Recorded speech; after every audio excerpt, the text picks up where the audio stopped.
বাড়ি দূরে, তাই কিশোরগঞ্জ জেলা শহরের শেরাটন আবাসিক হোটেলেই রাত কাটান বর এবং তার আত্মীয় স্বজনরা। শুক্রবার জুম্মার নামাজের পর শহরের পুরান থানার ঐতিহাসিক শহীদি মসজিদে সম্পন্ন হয় বিয়ের আনুষ্ঠানিকতা।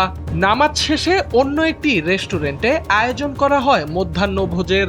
বিয়ে শেষে সবাই ফিরে আসেন হোটেলে দুপুরের খাবারে যোগ দিতে পুনরায় বেরোনোর তাড়া। আর সেই তাড়াহুড়োতেই ঘটে অঘটন। হোটেল থেকে নিচে নামার সময় 6 জনের ধারণ ক্ষমতা সম্পন্ন লিফটে একে একে উঠে পড়েন 10 জন। মুহূর্তেই অতিরিক্ত ওজনের চাপে লিফটটি স্বয়ংক্রিয়ভাবে নিচে নেমে পড়ে।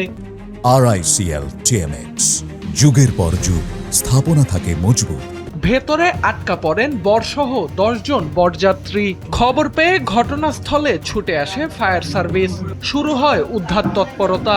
প্রথমে লিফটটি উপরে তোলার চেষ্টা করা হয়, কিন্তু তাতে কাজ হয়নি। শেষ পর্যন্ত নিচের তলার ভবনের লিফট সংলগ্ন দেয়াল ভেঙে একে একে বের করে আনা হয় আটকে পড়া সবাইকে।